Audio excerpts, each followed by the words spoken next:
Hi Ellen, kamusta ka? Salamat nagpunta ka ngayon para makipag-usap tungkol sa plano ng pag-quit. Masaya akong nandito ka. Handa kaming tulungan ka para dun sa plano mo, lalo at alam ko may health concerns ka. Oo nga po, nahihirapan ako sa buko. Parang may gaps po ako sa dibdib. Natatakot na rin po ako na makalumala ka. Sa scale ng 1 to 10, gano'ng kahanda kang tumigil? Siguro po mga 8. Alam ko po kailangan ko ng tumigil. Natatakot lang po ako sa magiging epekto. Magandang sign yan na handa kang tumigil talaga. Sa tingin mo, pinakamagandang araw para magsimula? Siguro po mga next week, pagkatapos ko po ng mga deadlines sa trabaho ko. Gusto ko na po talaga mag-start sa gym.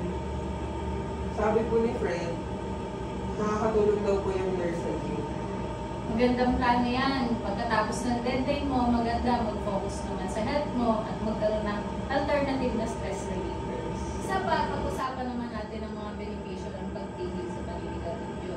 Mas magiging maganda yung kalusugan mo at mababawasan yung risk na magkaroon ng sakit sa baga, sa puso, pati yung magka-cancer. Plus, mas makakatipid ka pa. Pero hindi rin natin pwedeng kalimutan ang masamang epekto ng paninigarilyo. Nabanggit mo na lumalala na yung ubo mo at may nakapakang lump sa dibdib. Alam mo ba na ang paninigarilyo ay may matinding dulot sa lungs, sa puso, pati ibang parte ng katawan. Kaya maganda yung pinili mo na tumigil bago pa lumala yung mga ito. Opo, parang kailangan ko na naman po talaga magbago. Bago ka mag-quit, maganda alam natin yung mga triggers mo, kagaya ng stress mo sa trabaho. Mabuti din na umiwas sa mga lugar kung saan ka dati naninigarilyo. At ang pinakamaganda, magkaroon ka ng support system, kagaya ng kaibigan mo na si Fred. Opo. Kapag nag-quit ka na, may mga pagkakataon talaga na makaramdam na gustong bumalik sa paninigarilyo, lalo na kapag may stress o nangyari sa buhay.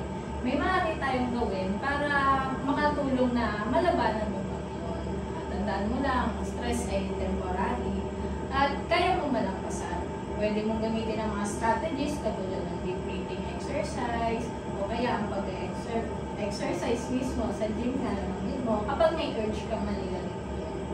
Opo, kailangan ko na po talaga iwasan ng mga bagay na makakapag-trigger sa stress. Makakaranas ka lang tinatawag na withdrawal symptoms, yung pagka-irita, pagiging irritable, hirap matulog, o yung iba nakakaranas ng anxiety.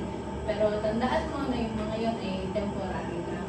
At kung maramdaman mo man, andito lang naman kami para tulong.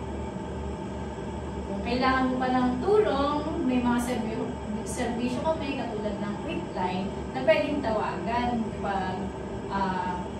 para makahanap ng suporta. Congrats, Ellen, nakikita ko na desidido ka talagang magbago. Ngayon, lahat ng hakbang na ito ay makakatulong sa proseso. Salamat po, talaga gusto ko na po talagang magbago. Ayan. Ellen, isang malaking bagay yung ginawa mong desisyon. Proud ako sa'yo. Sana magtuloy-tuloy at gawin natin ito ng magkasama. Salamat po, excited na po ako maging smoke-free.